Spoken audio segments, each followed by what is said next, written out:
سمجھتے ہیں تو اس کو مسئلہ بتائیے، خود بھی دعا کرے، یہ نہیں کہ آپ بری ہو گئے نہیں انہوں کر رہے دعا، وہ بھی دعا کرے تو یہ بھی جائز ہے، ایسا کروایا جا سکتا ہے، ٹھیک۔ اسی طرح وہ کام جو دعا کے اندر منع ہے، بس یہ آخری بات ہے، دعا میں اشعار پڑھنا اور پرتکلف الفاظ استعمال کرنا منع ہے۔ اشعار، شعر شاعری، مطلب بالکل طرز میں دعا پڑھتے نا، فلاں فلاں فلاں فلاں فلاں، وہ چلتے رہتا، کچھ لوگوں کا بالکل ایک ٹیپ چلتا ہو، شاعری اور فلاں اور فارسی شاعری کے اندر دعا کرنا، اور پرتکلف الفاظ، بہت ہی تکلف ایسے الفاظ کی پیچھے والے خالی دیکھ رہے ایک دوسرے کو کیا کر رہا بول کریے، یہ دعا ہے اس کی، پرتکلف الفاظ، ٹھیک، یہ درست نہیں ہے، بخاری کی روایت ہے۔ اسی طرح ابن ماجہ کی روایت ہے، آپ صلی اللہ علیہ وسلم فرمائیں کہ دعا میں غیر ضروری باتیں کرنا منع ہے، غیر ضروری باتیں کہ جنت ہونا، یہ ہونا، اس میں فلاں ہونا، بس جنت کا سوال کیجیے، جہنم سے نجات کا سوال۔ اسی طرح اپنے گناہوں کی جو ہے دنیا میں سزا مانگنے کی دعا کرنا یہ منع ہے کہ آپ اللہ سے ایسی دعا کریں۔ صحیح مسلم کی روایت ہے، ایک صحابی نے ایک دعا کی، اللہ میرے گناہوں کی سزا مجھے دنیا میں دے دے، اور وہ بیمار پڑ گیا، آپ صلی اللہ علیہ وسلم ان کی عیادت ہو گئے، کہا تو نے کیا کیا ایسا؟ تو کہا اللہ کے رسول میں نے ایک دعا کی، اللہ میرے گناہوں کی سزا دنیا میں دے۔ تو کہا کیا تیرے میں اتنی طاقت ہے جو دنیا میں گناہ کی سزا تو بھگت سکے؟ کہا تو نے یہ دعا کرنا تھا، ربنا آتنا فی الدنیا حسنۃ، اللہ دنیا بھی آسان کر، وفی الآخرۃ حسنۃ، آخرت بھی آسان کر، وقنا عذاب النار، آگ کے عذاب سے بچا۔ کہ تو انہوں نے ایسی غلط دعا کی کہ ان کو بخار چڑھ گیا تھا، اللہ نے قبول کی، ان کو اس کی بدلہ مل رہا تھا، تو پھر انہوں نے دعا کی، بخار چلا گیا۔ تو اپنے لیے دنیا میں میرے کو دے دے بول کر نہیں کرنا چاہیے، اللہ ہو گئے مجھ سے گناہ معاف کر، نہیں اللہ میرے کو سزا دے دنیا میں جتنے میں نے کیے، کہاں سے بھگت سکیں، کہیں زندگیوں میں لائیں گے تو نہیں بھگت سکتے ہم، ٹھیک ہے، تو معافی طلب کیجیے، یہ سب سے طریقہ۔ اسی طرح ابو داؤد کی روایت ہے، اپنے لیے، اپنی اولاد کے لیے، اپنے جو ہے خادموں کے لیے اور اپنے مال کے لیے بد دعا کرنا منع ہے۔ اپنے لیے، اپنے بیوی بچوں کو بد دعا دے رہے آپ، اپنے مال کو برا بھلا کر رہے، اپنے غلاموں کو برا بھلا کر رہے، بد دعا دے رہے، منع ہے، اس سے آپ سے ابو داؤد کی روایت میں روکا۔ اسی طرح بخاری کی روایت ہے، موت کی دعا کرنا درست نہیں ہے۔ آپ یہ دعا کر سکتے ہیں، اللہ اگر موت میرے لیے بہتر ہے تو موت دے، زندگی بہتر ہے تو زندگی دے، لیکن آپ یہ نہیں کہہ سکتے اللہ مجھے موت دے دے۔ بہت سی عورتیں ہوتی ہیں، کچھ ہوا نہیں ہوا، اے اللہ اٹھا تو بھی لے میرے کو، اے اللہ اٹھا تو بھی لے میرے کو، بس ہر تھوڑی دیر کو اٹھا تو بھی لے میرے کو، مطلب آپ موت کی نہیں کر سکتی، یہ دعا نہیں کرنا چاہیے، ٹھیک۔ اسی طرح ہوتا ہے بہت سی بار انجانے جانے میں لوگ بد دعائیں دیتے ہیں، جیسا اولاد کو نہیں دینا چاہیے، بچوں کو نہیں دینا چاہیے، اس لیے کہ آپ صلی اللہ علیہ وسلم نے فرمایا، وہ جو حدیث تھی پہلی میں پھر دہرا دیتا ہوں، اولاد، اپنے خادم، غلاموں کو، بچوں کو بد دعا نہیں دینا۔ آپ نے فرمایا، دیکھیے کیا فرماتے ہیں، اپنی جانوں، خود کو، اپنی اولاد، اپنے خادموں اور اپنے مالوں کے لیے بد دعا نہ کرو کہ تمہاری زبان سے ایسے وقت کوئی بد دعا کے کلمات نہ نکل جائے جس وقت اللہ اسے قبول کر لے۔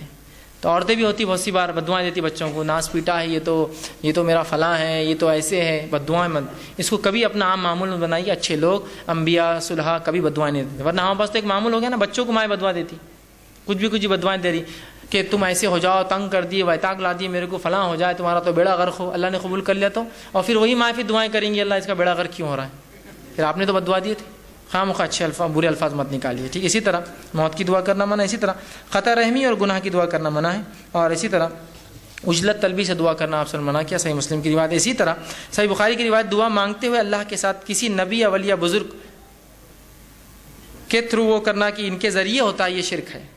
آپ صلی اللہ علیہ وسلم فرمایا اور کہا، بخاری کی روایت ہے، اور فرمایا جو شخص اس حالت میں مرا کہ دعا اللہ کے سوا دوسروں کو شریک ٹھہراتا تھا، وہ جہنم میں جائیں گا۔ کتاب کہتے ہیں، اے فلاں کے تم فلاں کر سکتے ہو، تمہارے ذریعے سے شریک کر رہے ہیں آپ اللہ کے ساتھ، مطلب یہ بھی اتنا ہولڈ رکھتے ہیں کہ اللہ کو منوا سکتے ہیں، شرک کر رہے ہیں آپ اس کے ساتھ، تو یہ نہیں ہوں گی۔ اسی طرح آپ نے فرمایا غیر اللہ سے دعا مانگنا سب سے بڑی گمراہی، یاد رکھیے، اللہ کے علاوہ ہم دوسروں سے جو دعائیں کرتے ہیں، یہ بہت بڑی گمراہی، یاد رکھیے۔ دعا مانگتے وقت جو ہے ہمیں صرف اللہ سے مانگنا چاہیے، اور جو میں نے آیت آپ کے سامنے رکھی تھی، بھرے قرآن میں اللہ رب العزت نے سورہ مائدہ آیت میں 46 سے فرمایا کہ غیر اللہ سے جو مدد مانگتے ہیں، دعائیں کرتے ہیں، وہ بڑا شرک ہے۔ اللہ نے فرمایا وَمَنْ أَضَلَّ مِمَّنْ يَدْعُو مِنْ دُونِ اللَّهِ مَنْ لَا يَسْتَجِيبُ لَهُ إِلَى يَوْمِ الْقِيَامَةِ وَهُمْ عَنْ دُعَائِهِمْ غَافِلُونَ۔ دیکھیے کیا فرمایا اللہ، اس شخص سے زیادہ گمراہ کون ہو سکتا ہے جو اللہ کو چھوڑ کر ان کو پکارے، جو قیامت تک جواب نہیں دے سکتے، بلکہ اس سے بھی بے خبر ہے کہ ان کو اللہ کے ساتھ شریک ٹھہرایا جا رہا ہے، ان کو پکارا جا رہا ہے۔ آج انہی سے مانگتے ہیں نا ہم، جو سن بھی نہیں سکتے ہماری بات، بے خبر ہے ہماری باتوں سے، کہاں جا کے مانگ رہے ہیں آپ، جو سن بھی نہیں سکتا، اس کو پتہ بھی نہیں چلے قیامت دن میرے کو شریک کر دیا تھا اس نے اللہ کے ساتھ، ٹھیک ہے، تو یہ دعا مانگنا حرام ہے۔ اسی طرح جو ہے اللہ رب العزت نے دعاؤں کے تعلق سے قرآن نے بڑی وہ ترغیب دلائی، اور اللہ کے علاوہ دعا مانگنا بہت سخت گناہ بتایا۔ 2-3 آیتیں رکھ کے بات ختم کرتا ہوں۔ اللہ رب العزت قرآن میں فرماتا ہے، اور یوں کہتا ہے اللہ رب العزت نے فرمایا، یا ایھا الناس ضرب مثل فاستمعوا لہ، اے لوگو غور سے سنو اے انسانوں، غور سے سنو، اللہ تمہارے لیے ایک مثال دیتا ہے، ایک مثال دے رہا ہے. کیا مثال ہے؟ سنی. ان الذین تدعون من دون اللہ لن یخلقون ذبابا ولو اجتمعوا له، کہ وہ لوگ جن کو تم اللہ کے علاوہ پکارتے ہو وہ ایک مکھی بھی پیدا نہیں کر سکتے. جو پیدا نہیں کر سکتا وہ سن بھی نہیں سکتا. وہ ایک مکھی بھی پیدا نہیں کر سکتے.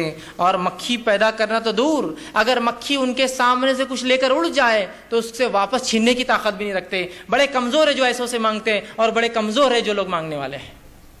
کتنا کمزور ہے نا. آپ کس سے مانگ رہے ہیں؟ جس کے سامنے چڑھاوے رکھے ہوئے ہیں، ایک مکھی لے جائے تو اٹھا کے مار بھی نہیں سکتا ہو، آپ اس سے مانگتے ہو. جو مکھی پیدا نہ کر سکے اس سے دعائیں کرتے ہو، جبکہ وہ مکھی اڑانے کی طاقت بھی نہیں رکھتا. جو شخص وہ خود غافل ہے آپ کی ان دعاؤں سے، قیامت کے روز انکار کریں گا آپ کے شرک. اللہ میں نے تھوڑی کہا تھا ان سے مجھ سے مانگو، یہ تو یہ لوگ پکڑ لیے مجھے اس کے بعد. ٹھیک ہے. اسی طرح یہ جو سورہ حج کی آیت نمبر 73 اور 74 تھی. آگے اللہ رب العزت سورہ ابراہیم آیت نمبر سورہ فاطر سورہ نمبر 35 آیت 13 اور 14 فرماتا ہے والذین تدعون من دونہ ما یملکون من قطمیر. وہ لوگ جو اللہ کے علاوہ کسی اور کو پکارتے ہیں دعاؤں میں، انہوں نے تو ذرہ بھی پیدا نہیں کیا.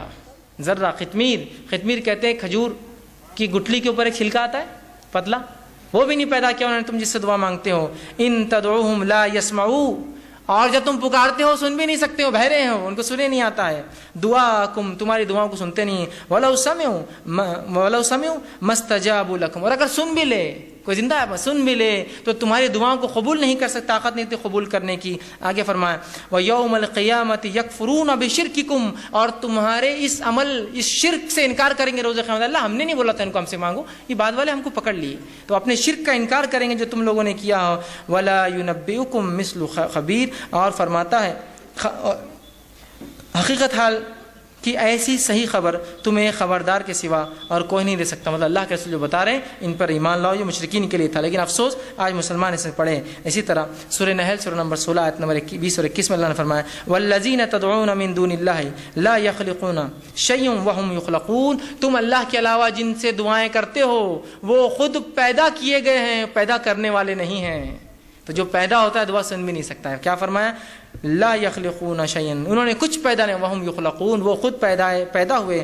امواتا غیر احیاء، وہ مردہ ہے، زندہ بھی نہیں جن سے تم مانگ رہے ہو. آج ہے نا ہمارا حال تو یہ مردوں سے مانگ رہے ہیں. آج ہم سوچتے ہیں کہ ہم ہمارے اللہ سنتا نہیں تھے، مردوں کی سنیں گا. تو کہا امواتا غیر احیاء کو، کہ وہ مردہ ہے، زندہ بھی نہیں. احیاء وما یشعرون ایانا یبعثون، اور دوبارہ اٹھنے تک ان کو معلوم بھی نہیں ہوا قیامت تک تم نے کیا کیا مانگا ان سے.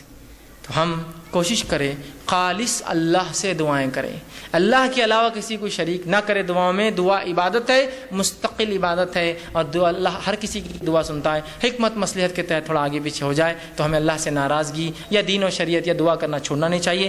دعا بڑا افضل عمل ہے. یہ مومن کا ہر مصیبت پریشانی، دنیا کی ہر تکلیف اور مصائب کے خلاف بہترین ہتھیار ہے. کوشش کے ساتھ ہمیں چاہیے کہ ہر بار اللہ سے ہم دعا کریں، خوب دعائیں کریں کہ کم از کم قبول اگر ظاہری نہ ہو تو آخرت میں باطنی اجر اس کا ضرور انشاءاللہ ملیں گا. اسی پر اپنی بات ختم کرتا ہوں. اللہ رب العزت سے دعا ہے کہ اللہ سبحانہ تعالیٰ ہمیں جو ہے کہنے سننے زیادہ جو عمل کی توفیق عطا فرمائے. جو کچھ کہا سنا گیا